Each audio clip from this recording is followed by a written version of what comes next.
Ladies and gentlemen, on behalf of the Chinese University of Hong Kong, I would like to welcome you to today's lecture by Professor Dame Jessica Rosen, Professor of Chinese Arts and Archaeology, University of Oxford.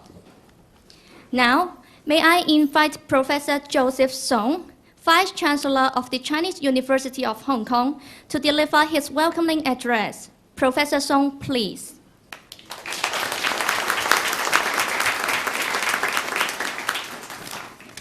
Professor Dame Jessica Rosen, Mrs. Mock and all the Mr. Mocks here, and Sir David Aker-Jones, guests, ladies and gentlemen. I'm very delighted to welcome Professor Dame Jessica Rosen to give the Institute of Chinese Studies Mok Heng Yu lecture on the occasion of the 40th anniversary of the Art Museum at the Chinese University of Hong Kong. This is generously sponsored by the Mock family. It is indeed a great honor for us to have Dame Jessica here with us today at CUHK. Many of you will know that Professor Rosen is Professor of Chinese Art and Archaeology in the Oxford Center for Asian Archaeology, Art and Culture in the School of Archaeology, University of Oxford. Until recently, she was warden of the Merton College, and I told her just now that in my last visit in Oxford, I stayed in her beautiful college, which is several hundred years old. And Oxford, she was also the Pro-Vice-Chancellor of the university. Before moving to Oxford, she worked in the Department of Oriental Antiquities at the British Museum for over 20 years. She became Fellow of the British Academy in 1990, CBE in 1994, and was made a Dame in 2002. Her career is most illustrious, and as well as being a well-known expert on Chinese antiquities, with honorary professorships at a range of international universities. She is also a very good friend of Chinese University, having visited us many, many times. In fact, Professor Rosen can speak Putonghua much better than I do, living and visiting China many times, and she told me that her expertise is in research on the Zhou dynasty, how technology was transferred from Siberia to China. Am I correct?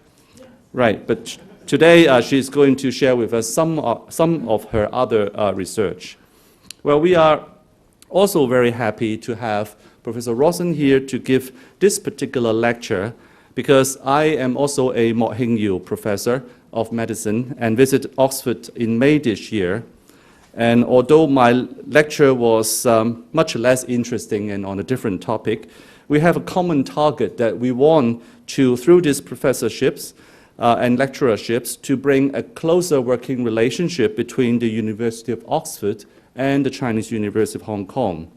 Indeed, the Vice-Chancellor of Oxford, Professor Hamilton, and I had several conversations about how to bring the two universities working closer together, and we have a lot of plans ahead of us.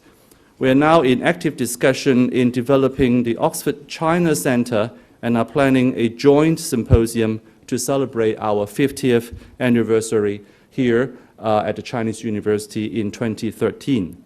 We hope that we can develop an active program of exchange between our faculties, teachers, as well as our students to mutually benefit many of our academic activities. Today's lecture demonstrates the bond between us as universities and as colleagues. We are delighted that Dame Jessica is here today, and she will be staying with us for the whole day and in the next couple of days. And we are very grateful for the Mox family to make this event possible. Once again, welcome to the Chinese University. Thank you very much. Thank you, Professor Song. May I invite Professor James Watt, J.S. Lee Professor of Chinese Culture, Institute of Chinese Study and Department of Fine Arts, to introduce our guest of honor, Professor Rosen. Professor Watt, please.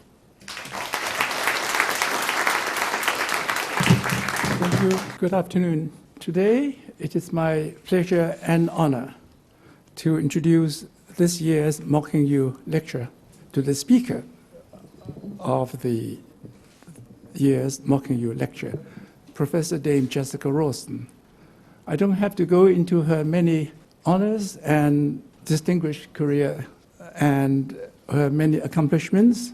That's all in the program, and the Vice Chancellor has just repeated some of them. I should like to mention just two aspects of her academic achievements. First, she laid the foundation for the systematic and formal studies of Chinese archaic bronzes and jades of all ages.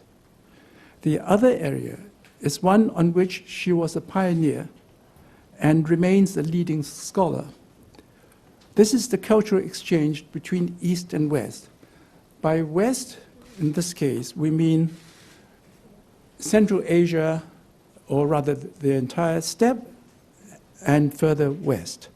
What in Chinese history was known as Xiyu. This work she began in the early 80s, resulting in a groundbreaking exhibition, accompanied by the publication of The Lotus and the Dragon, which is now a classic. This work she did while she was with the British Museum, mainly using the resources of that great museum. To me, there is no better argument for the existence of universal museums, such as the British Museum, with rich collections from every part of the world, enabling scholars and the public to achieve a greater understanding of the world's civilizations. Today, we are fortunate to have Professor Rawson to give the Mocking You lecture on a topic which, as I said, she is an authority. The topic is China and Central Asia, exoticism in China, 6th to 8th centuries. I give you Dame Jessica.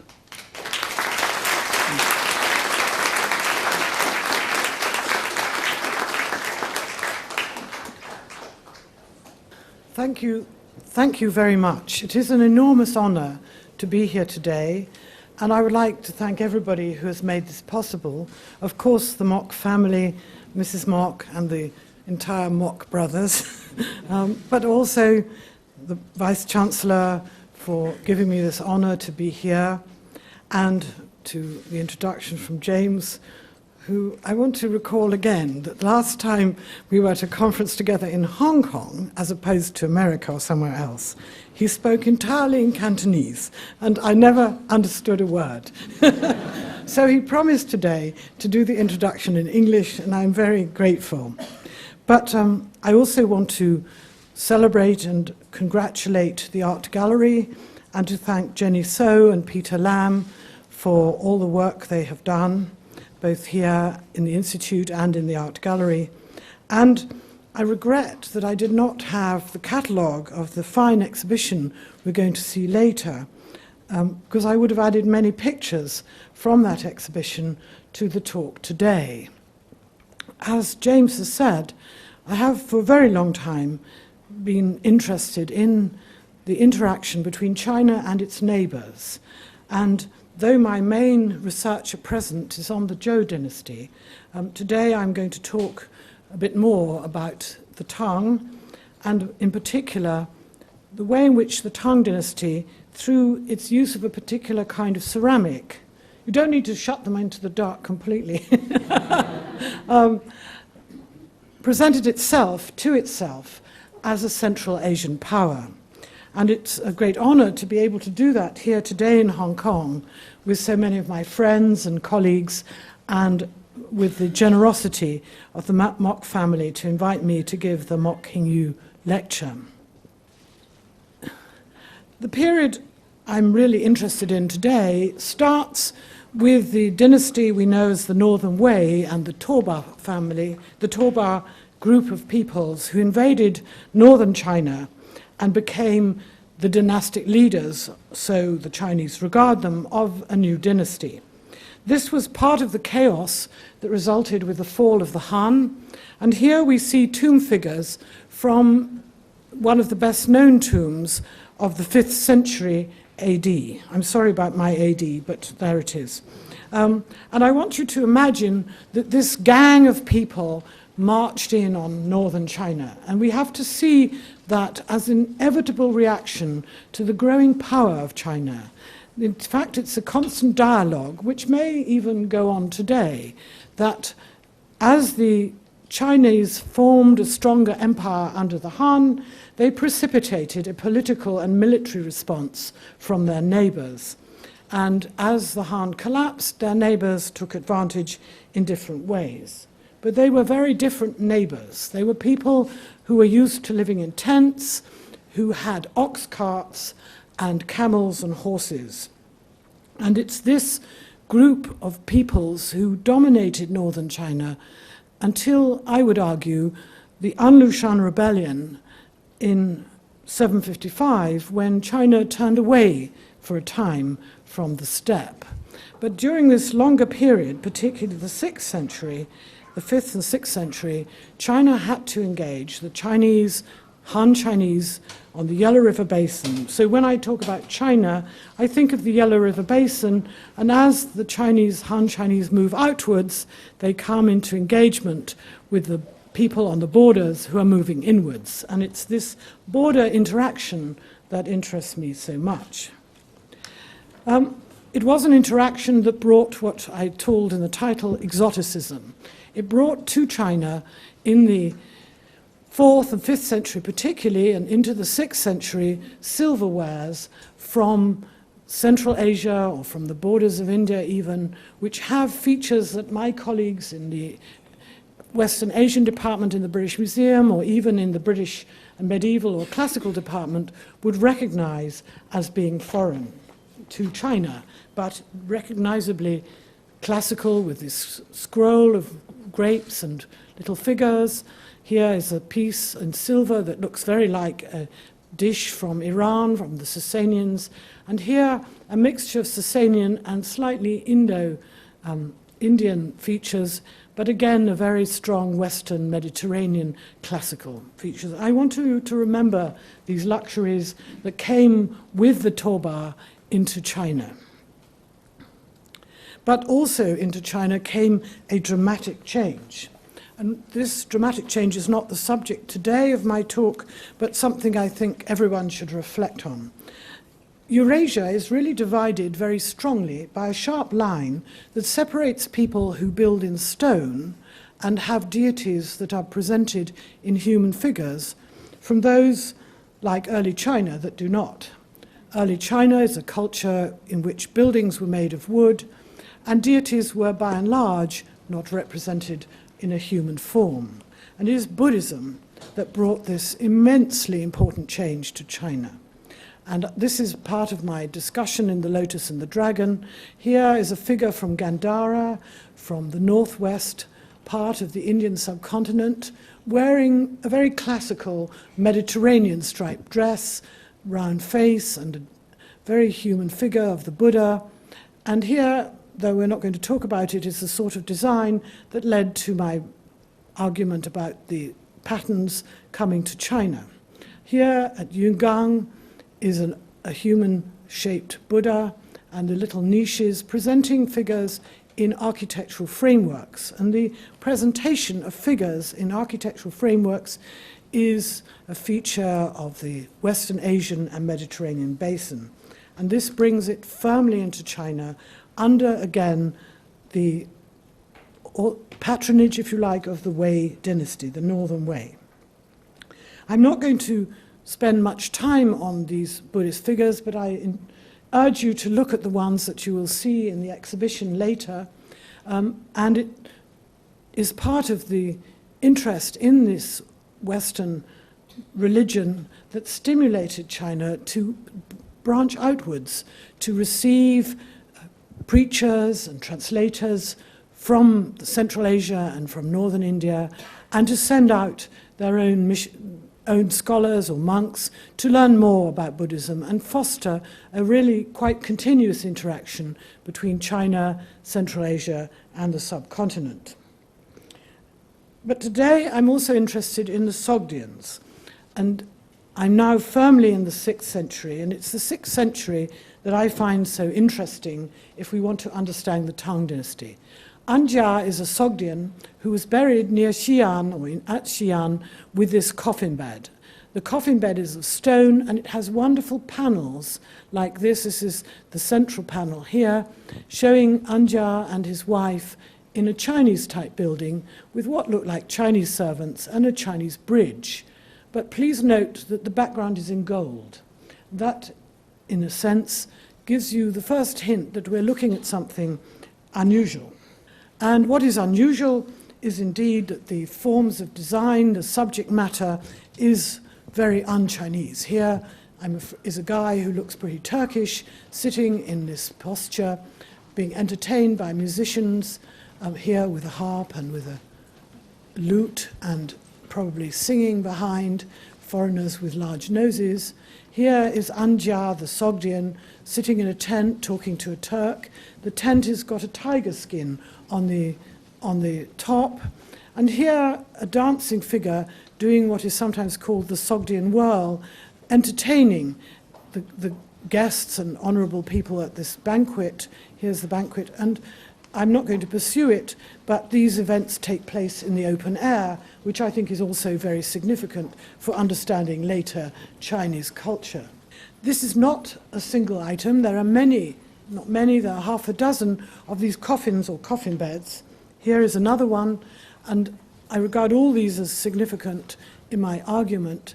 Here is a man called Shujun, or in his Sogdian Central Asian name, Riakat, and here is his coffin in the shape of a building with these two wonderful figures, which are a mixture of the classical Hercules idiom of the powerful man trampling on a victim, but given four arms with the kinds of imagery you would understand as coming from the subcontinent.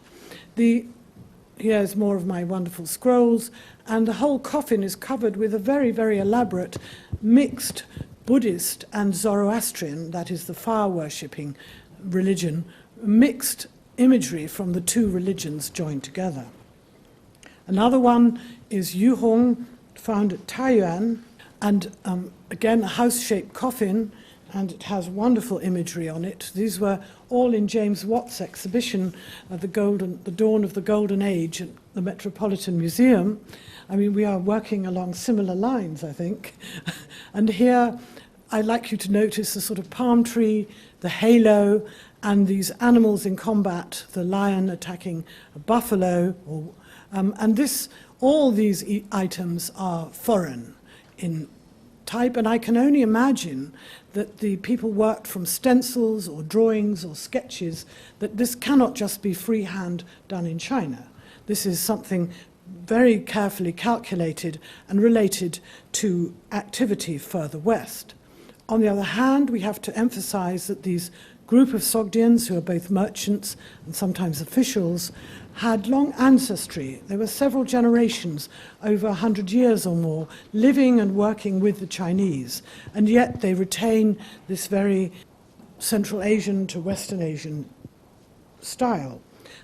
I remind you they're all late 6th century, and so is this. And here we are in a different, much more Chinese pattern of tomb, a man called Lo Rei, again buried near Taiyuan, with wonderful Chinese-style brushwork, though the guys are doing pretty outsider kind of activity, fighting on horseback or traveling on horseback with a great train of horses and camels.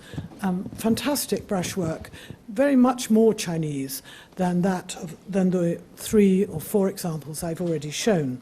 So there is, within China in the 6th century, the capacity to go either way, to have this very Western cosmopolitan style, or to use the Chinese linear style. But Lo Rei has this group of tomb figures, and as I'm going to talk a bit about Tang Dynasty tomb figures, I think it's worth noting, and I'm going to emphasize, that the model or background for these tomb figures comes from the 6th century, from this group of people who have very strong connections with Central Asia. So we have a camel, a musician on horseback, and a highly decorated horse. And here is another of them, what I would call the more Chinese group, Xu Shenxiu, who is sitting with his wife. This is the main protagonist, his wife, the musicians with their lutes, and a servant whose dress we shall look at more carefully, and flowers falling from the sky in a sense like the Buddhist shower of flowers, and once more a tent. So think about tents. And the southern Chinese were pretty appalled by this. They talked about their northern neighbours in the following terms. They spread out a carpet of wool to sit on, and before it arranged gold censers, glass bowls, and luxurious eating utensils. For the guests they set out one plate of a chulong, and for the emperor a round plate, one zhanglong. So the southern Chinese, the southern more Han Chinese, were fully aware that this gang up here in the north adopted patterns of behaviour that were, if in their own eyes, somewhat foreign. The tomb type is the type that became well established in the Tang and is not a southern type. This type of tomb emerges out of the Han tradition in the north, if you like, but modified, reduced, with this emphasis on the dome, which I can't help thinking has a bit to do with tents. And this is the tomb layout, the figure layout of that tomb I've just shown you. And here are some details. And I want to emphasize the ox cart. I showed you an earlier ox cart, and this obsession with ox cart is, I think, a feature. Here is the ox cart in this tomb, and this is a model of one. The ox cart is, I think, a feature of these foreigners who were prone to carry tents, as I showed you at the very beginning, on their carts. The wife, or the consort, travels in the ox cart, and the male tomb occupant has a wonderful horse. So this is his entourage, this is her entourage, for going on an expedition, for going out of their eternal resting place, their eternal palace, and returning, no doubt, later.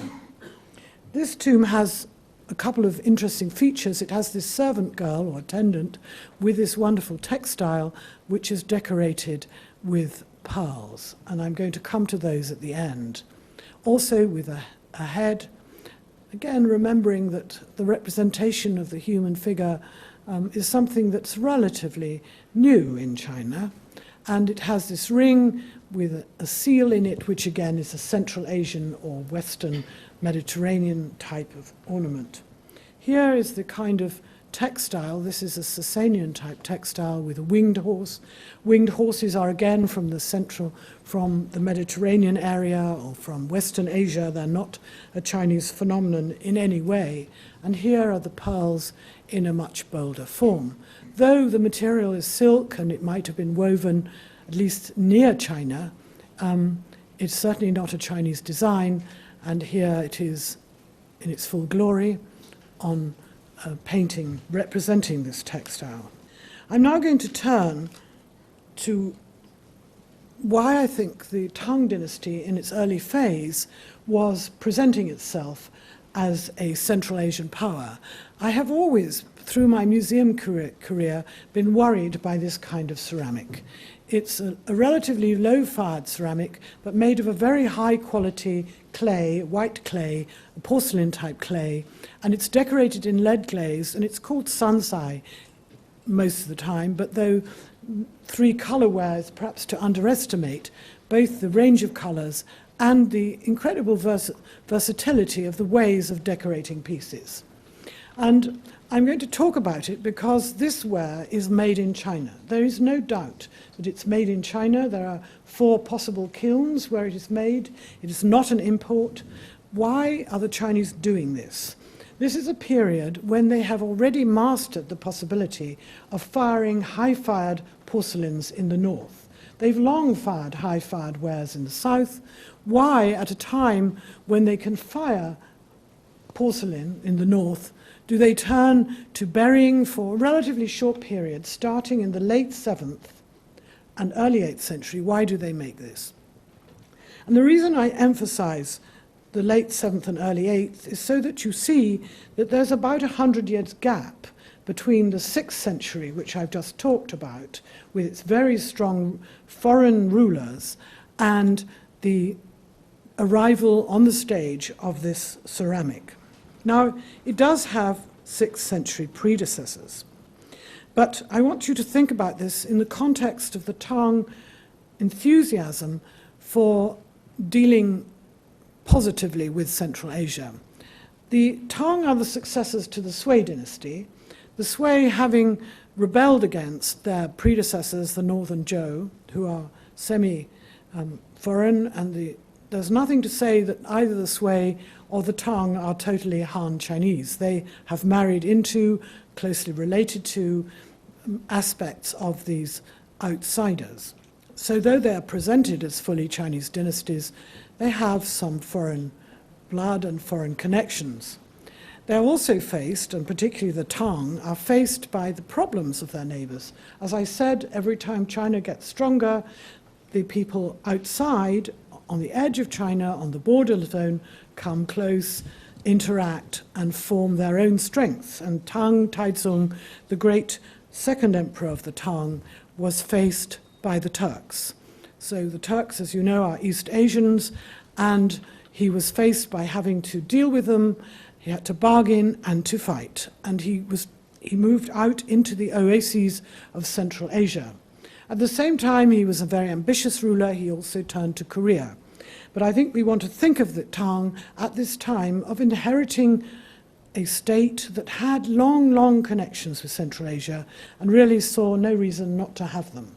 It was a given that the China of the 6th, 7th, and early 8th century had to deal with and be part of Central Asia.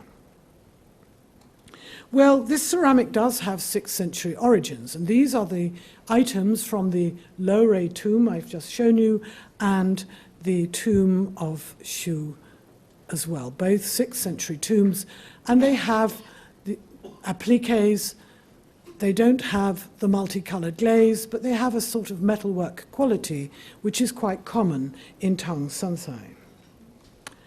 There are also attempts at multicolored glazes in the late 6th, early 7th century, and this is a piece from Lowray's tomb where there are stripes in green and red. And these, I'm afraid, are mainly in Japan in a private collection, this one as well, though this is an excavated piece. So there's a considerable group of pieces that could be thought to be the background to this use of lead glaze. This is another group of pilgrim vases that are also, if you like, the background to this group, and these are mainly excavated pieces. They are decorated primarily in single colors. The shapes are leather bottle shapes that are typical of the nomads, and the themes, 2 lions, grapes, and so on, 2 lions here, are absolutely typical of the Central Asian motifs. But if we take 3 pieces from the British Museum now and we think harder about it, we are looking at pieces made in the early 8th century, and here you have what looks like an imitation of an Iranian silver piece with a large panel with relief work on it, appliques, and here an amphora. Again, it looks rather Mediterranean, and this one again looks like metalwork, more appliques. But the piece, its predecessors, are more than 100 years earlier, so there is a distinctive gap. So what is happening, and why do these pieces turn up in such abundance in the tombs of the Tang emperors, the Tang sons, daughters, and official members of the court? This is the kind of very elaborate form you get, and in some ways it looks a bit like metalwork. There's an incense burner, and here we have several ewers. And one could ask, is this just a copy of metalwork from Central Asia used in China at the time? And this is, of course, the kind of metalwork it could be a copy of. This is that incense burner, and this is one from the Famansi with which I shall end, and an incense burner on a tray, and this could be a copy of that. But there's a little problem in that the detail of the decoration is very different. And one of the most important things about early 8th century metalwork is it's very finely decorated in minute detail. So these are pieces from a hoard found at Xi'an a long time ago in the 1970s or even 60s, and you can see this lotus pattern which encloses birds and flowers in real detail. And if you held these in your hand, you would want to look at it very closely. This is quite different from the sansai. And this is a piece in the British Museum, again with a lotus theme and slightly relief, and the relief is gilded.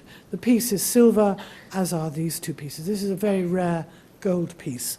And here you see the pearl border I've been mentioning. So this is one of the few very direct comparisons one could make between the silver and the sansai. But again, this is full of appliques standing out, looking slightly metallic, and this is the shape it's copying, but this has this very fine detail. So there are two, I would reject really that the sansai is a direct development from the northern Qi from the 6th century. There's a large time gap. It's also not a real copy of Tang silver, of which it is the contemporary.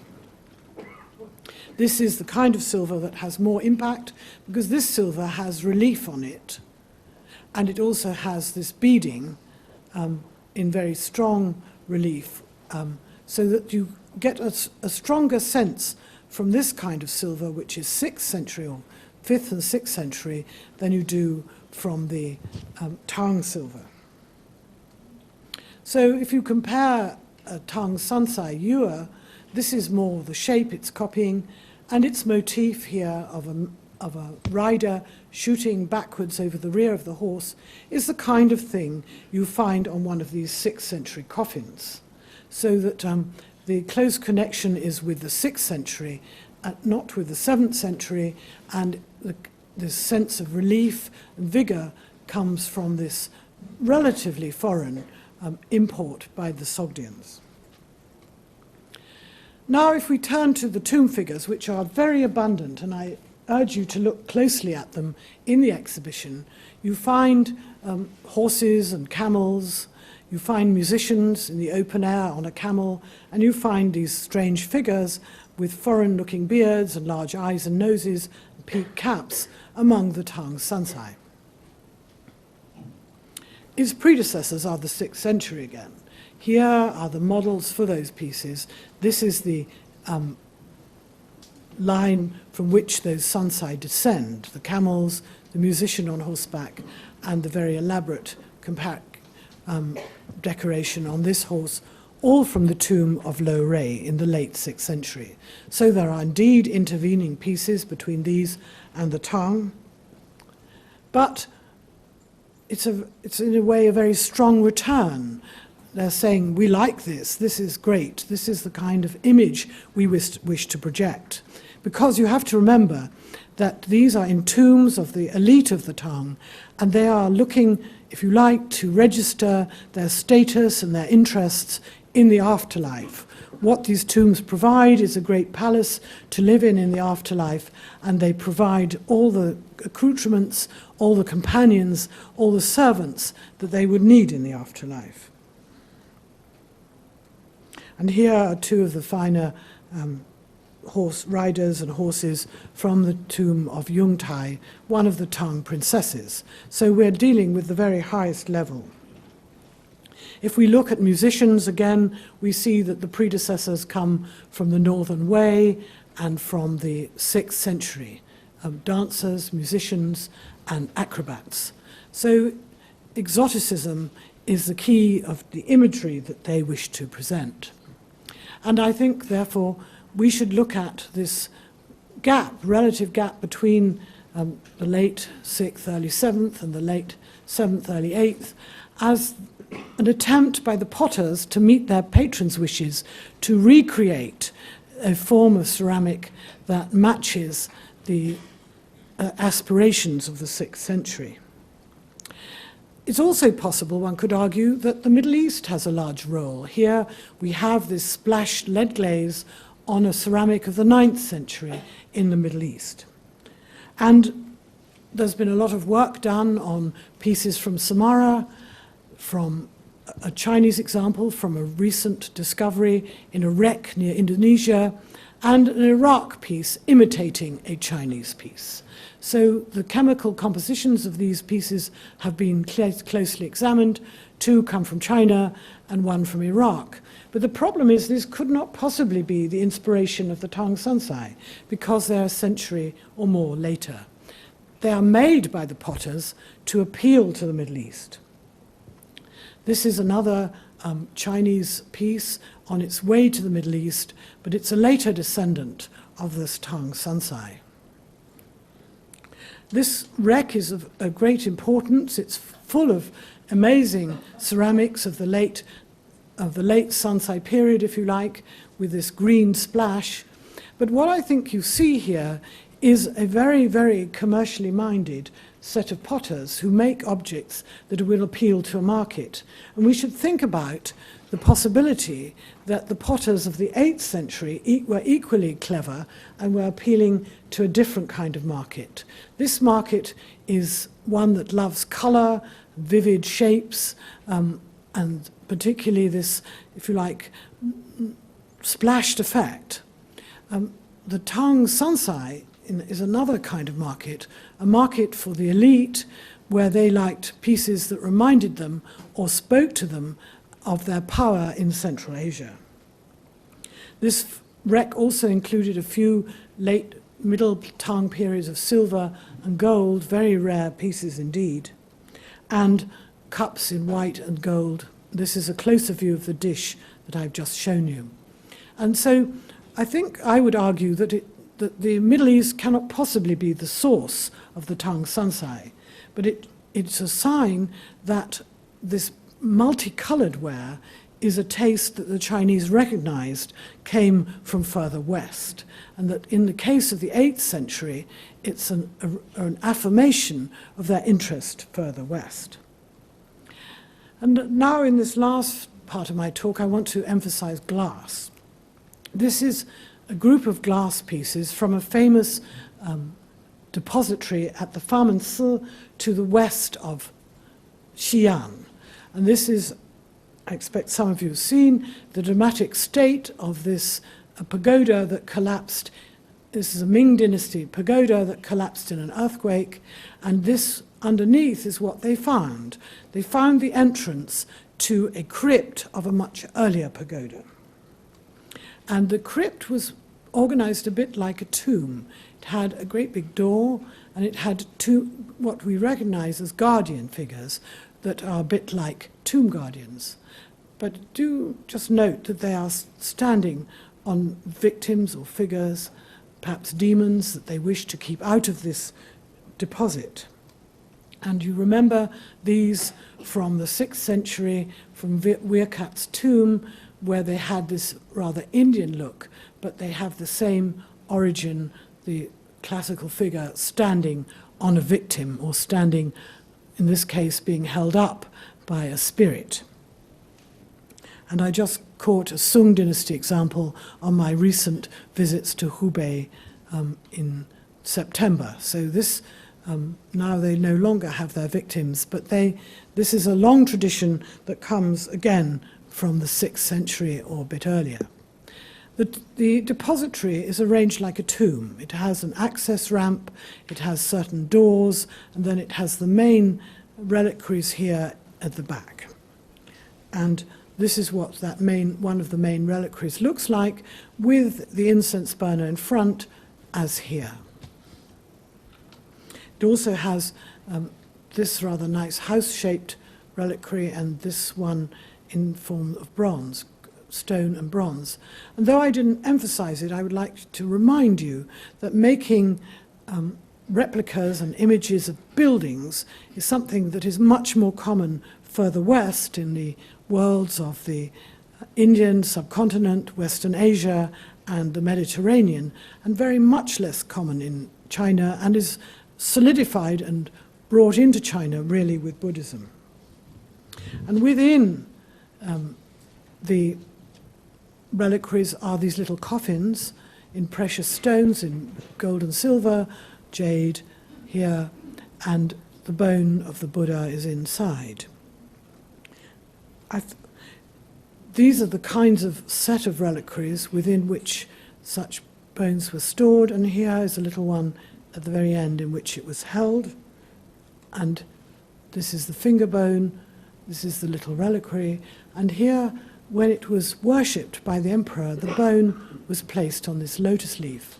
And please note that here this figure is covered in a pearl decoration. This is a very Buddhist feature, and all this ornamentation is typical of bodhisattvas of the pre-Tang and Tang period, and is a sign that it's of high value within the Buddhist framework. And these pearls occur again on this set of reliquaries, particularly on this one, and one more I shall show you. And again, these reliquaries have a very strong connection with the Buddhist world of Central Asia, and the figures around these boxes form a mandala, a presentation of the Buddhist cosmos. So, in looking for the sources of the inspiration for Tang Sansai, I think we have to look at the Buddhist world, the kinds of decoration that appear on Buddhist items. We must look back to the silver work of the 6th century and to glass, where the appliques are made because this is technically a suitable way of making decoration. And this is probably earlier than the 9th century deposit in which it was found. This is not a piece of glass from China, this is a piece of glass from Central Asia or even Western Asia. And this is the kind of 6th century ceramic which it resembles, or the ceramic resembles the glass. So this interest in appliques is indeed, as I mentioned much earlier, a foreign interest, and it's modelled on both metalwork and glass decoration. And the pearls, which I showed you, the pearly border on this painted textile, appear in real pearls, or real imitation pearls, on these reliquary boxes, and again brings the exoticism, if you like, of the Central Asian world, of the Buddhist world, into China, both in decoration, on painting, and in this decoration of this box. So, if I'm to end on summarizing what I would like to say that this Tang Sansai tells us, is that we are looking at a world in which the Central Asian area is very closely bound to the Tang dynasty in its very early period.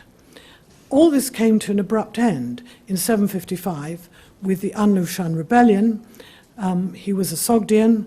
Sogdians can be good and bad for China, in this case very bad. And China, in its prosperity, folded inwards and turned eastwards. China had anyway lost a lot of control further west through the advance of the Arabs and the Battle of the Talas, where the Arabs proceeded to advance across the Pamirs into Central Asia. So when we look at this highly decorated ceramic, we shouldn't just admire the shapes, think of the exotic details. We should think of this power of this dynasty to make itself felt in the Eurasian world. The Tang dynasty was powerful not just because it was a Chinese dynasty, it was powerful because it was a Central Asian power, one that wanted to control the routes across Central Asia, that was ambitious to defeat the Turks, that was keen on conquering Korea, which it failed to do, and which had very close contacts through the Buddhist world with the Indian subcontinent. It's a time of translation of works of Buddhist scripture. It's a time when China was, if you like, at the end of a very cosmopolitan Eurasian period. China was to have other very important Eurasian periods. There are the Mongols to come, there's the Jin dynasty before them, the Liao succeeded the Tang. There's plenty of Central Asian power to come, but it took a different form. And I'm, of course, a foreigner invading an area that is actually very Chinese. I shouldn't have the temerity to say this, but seen from my very Western perspective on the far northwestern edge of a Mediterranean world, China looks like one of the great magnets for everybody in the 8th century. It brought great goods to China, and it made the Chinese themselves think about themselves, I see through this ceramic particularly, but also you will see in the many tomb figures that are in the exhibition, it made them think of themselves as part of a very cosmopolitan, fluid and interactive world of the early 8th century. The exhibition has more examples of sansai, particularly horse and other figures, but it also has many figures of foreigners, which you see in some of the earlier tomb figures as well. I have been continuously puzzled by these figures of camels and horses. The Chinese today don't do camels and horses. I always tell my students the Queen rides a horse, but President Hu Jintao does not. I think one needs to bear that in mind when thinking about the Tang. They were willing to ride horses. Tang Taizong had these great, beautiful set of stone-carved horses at his tomb. And this was a period when polo was popular and when China ruled not just the Yellow River Basin or the Yangtze River Basin, but it ruled far out into what we today recognize as the Silk Road, but perhaps was much more than the Silk Road. It was a political area that the Chinese chose to dominate. So though the sansai is something that a museum curator collects, puts on glass shelves, and thinks about from time to time, myself in a state of some irritation sometimes, in fact, it is a trace of a very powerful group of people who were interested in the West and Eurasia, and not just in their own Yellow River Basin. Thank you. Thank you, Professor Rosen, for your most inspiring lectures. Professor Rosen has kindly agreed to take a few questions from the audience. Now, may I invite Professor Watt to conduct the question and answer session. Professor Watt, please. I've been instructed to announce that questions can be in any language except Cantonese. Right. Professor Rosen, I note that you had did not touch on one subject I'm very keen on, which is the Greek moustache from Central Asia. You mentioned that in the 6th century, the Central Asia cultures already come into China, but also the Silk Road also lead to some invasion or introduction of Western culture into China. So on going back to the Greek moustache, is it coming very early or coming very late and become stopped by the Anxi rebellion? Thank you. I'm not an expert in the Greek moustache. I haven't given it any thought. I will look into it when I get back to Oxford. Wait, any other interesting observations? Right. Yes, in the back. Thank you for your talk. As we know, the Nestorians arrived in China in the 7th century as the first Christian movement in China. And again, the Nestorians brought with them their art, their literature, the religion. I was wondering, any of these artifacts have any connection with the Nestorians, or how did the Nestorians impact on the development of Chinese art? Thank you. I think we overestimate the Nestorians, actually, because we find them familiar, at least in the West. The two groups of people who are really, the religions that are really influential are the Zoroastrians, the Sogdians, and the Manichaeans.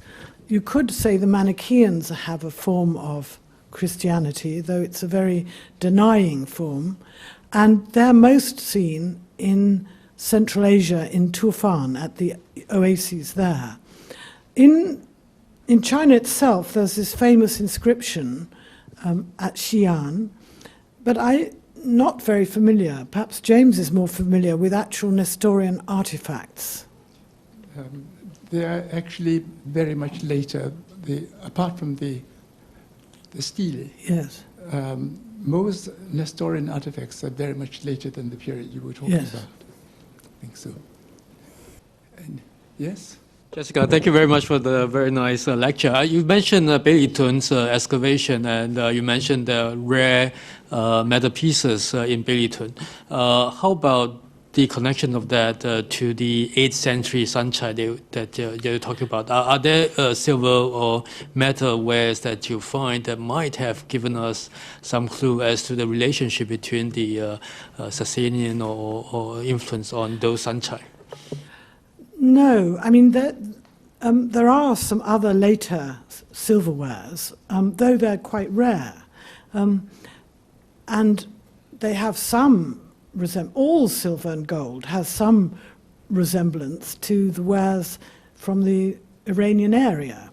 But what's so striking is that, by and large, the Chinese seem to like the fiddly, very detailed work of the metalwork, and even the Bailey Tung items that are things which were good to hold in the hand, and not at all like these sansai, which are good to look at from a distance. I'm trying to think about the viewer as well in all this. And I think there are also regulations and restrictions on what may be buried. So burying sansai is less provocative than burying fine silverware. And some people argue that the sansai is so in your face, if you like, because it was carried and displayed on the way to the funeral. But these guys are buried high up in the mountain range near Xi'an. It's 300 kilometers long. It's a lot of mountains. And to get the ceramics there from Xi'an or from the kilns, I kind of think about it. And, if you had put them in a cart visible, they'd have shaken to bits. So I think they were packed in things to carry to the tomb. It's possible that there was a display period at Xi'an where things were laid out for people to look at. And one of the drivers for the glitzy horses and vases may be that they made a good impression to the present-day viewer. I don't think... the silverware is the reverse. People are quite puzzled as to why there's gold and silver on that wreck. But I can only use the wreck to say the Chinese potters are very canny and they know how to market their stuff in some way.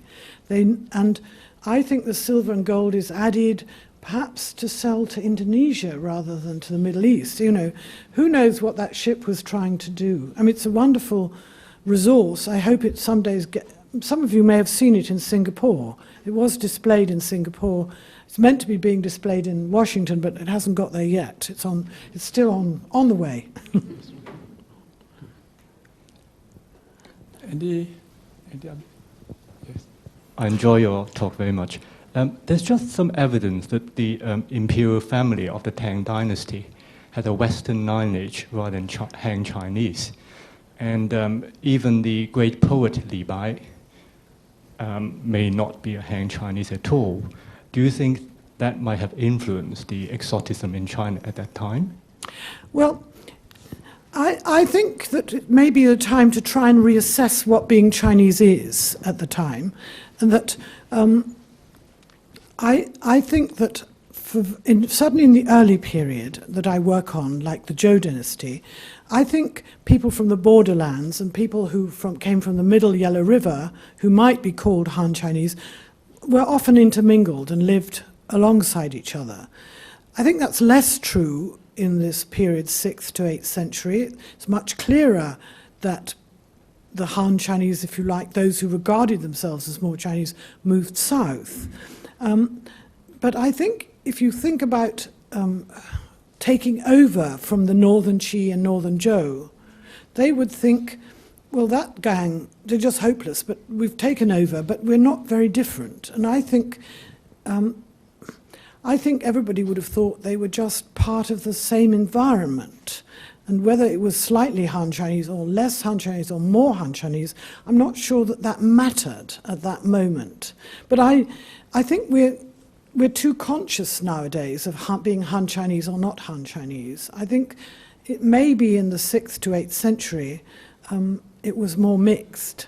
There were clearly separate communities of, say, Sogdians and separate communities of Muslims, and then the Nestorians came along, and Jews. You know, there are people who definitely felt themselves as other, but I suspect there was a lot of mingling, a lot of outsiders and insiders, and the Li family was a bit of everything, probably. And there's that. I would like to say that it isn't just exotic. I would like to think that China, the China of the time, the early Tang, really saw itself as powerful in wider Eurasia. I mean, the Tang Taizong wanted to conquer Korea, and his predecessors and successors were engaged with the Buddhist world, not Tang Taizong so much. They sought elixirs of immortality from the Indian subcontinent. They saw the world as their oyster, and I think the exoticism just was a byproduct.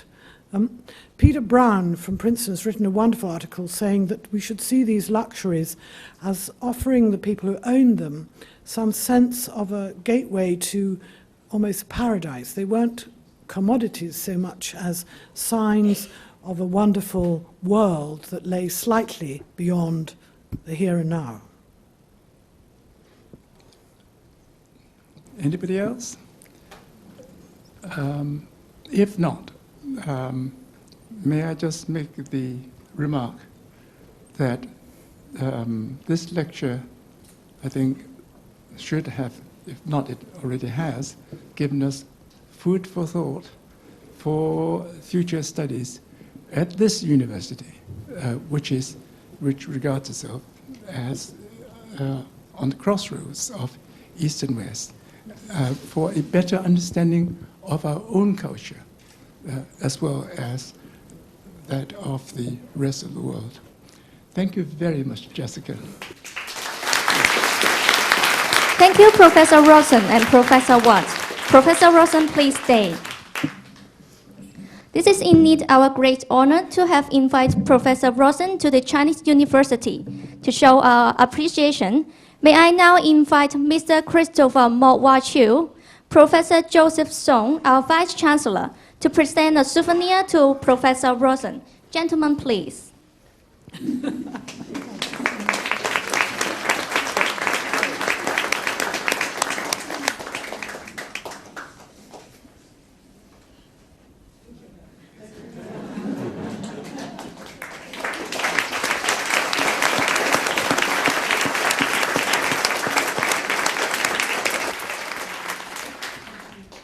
Now may I invite the foreign guests and the member of CUHK to join the photo taking. Sir David, Mr. Jeremy Woodall, Professor Jack Chen, Professor Xin Guanglai, Professor James Watt, Professor Jenny So, Professor Peter Lam, Professor Sean Griffith, and Professor Mei Jing Kwao.